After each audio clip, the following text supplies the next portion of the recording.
white, thinning but neatly combed hair, steps to the forefront of the group. Despite his age, he stands tall, with his shoulders pushed back and his chin up, surveying the lot of us with a critical eye.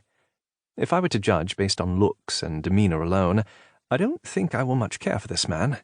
He seems the sort to spit in disdain at his own birthday party. "Hello, gentlemen, and good afternoon. My name is Maxwell King, and I am the headmaster here at Whisperwood." Ah, yes. Father corresponded with the headmaster through letters prior to choosing this school, no doubt to tell him of my troubles and see if Whisperwood would be an appropriate place for me to go, a place that could handle me. There's a thought that makes me uncomfortable all over again. How much, I wonder, did Father tell him? Would it really have been necessary to divulge my private affairs to as sour a man as this? And for that matter, I wonder if he's the only one who knows. Are the staff informed why the students are here as a means of knowing how to deal with us? Nerves promptly begin to gnaw at me. I cannot let it get the best of me, though. I'm over-worrying. Father would not want word of my little mishap getting out any more than necessary, for fear of how it might reflect on our family. Certainly a school such as this would thrive best functioning on the utmost discretion. The headmaster continues, "Here at Whisperwood, we take young men from all walks of life, young men who have lost their direction and need assistance finding it again. We offer structure, balance, entertainment, and most importantly, an education that will assist you greatly in life after graduation, especially if your next destination should be university. Our instructors are some of the finest you'll find anywhere." I want to roll my eyes as far back into my head as possible. Someone ought to tell him that our tuition has already been paid, and there's no need to sell us on the school. We've no choice in the matter. He prattles on. He speaks of the history of the school, built in 1691, largely untouched since then, save for some maintenance, and the expectations of the student body. We are to show up to all classes and activities on time and in presentable attire every day. Missed assignments are unacceptable. Our rooms are to be kept tidy, our bedding and laundry delivered to the laundry room twice a week, and the student body alternates weeks for doing said laundry. Mandatory church services every Sunday morning in the assembly hall.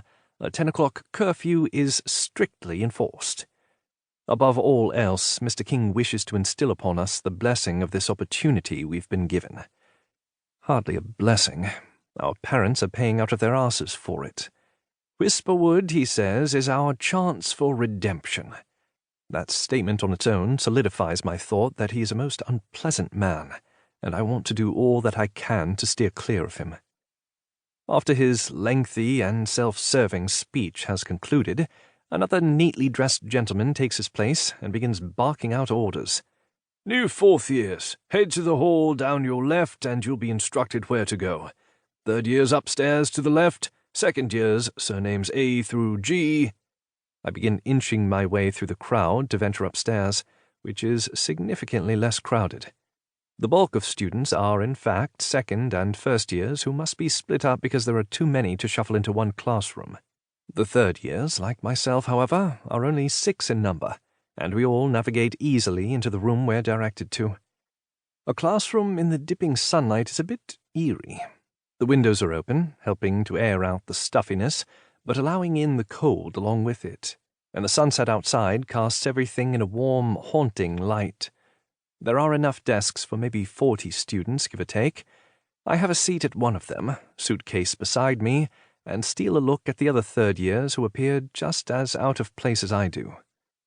The man who steps into our class and shuts the door behind him is tall, middle-aged, bespectacled, and without a hair on his head. He doesn't smile as his eyes rake over the few of us, and then he looks down at a stack of papers in his hand. From the first one, he reads aloud, "Marcus Worthington." A boy to my left slowly raises a hand as though he's afraid it's going to be removed from his person. "Present, sir?" The instructor steps forward without looking at him and places a piece of paper upon his desk. "James Spencer." "Sir." I put my hand up without hesitation, and even offer him a smile when he hands my paper over, although he scarcely glances at me to see it.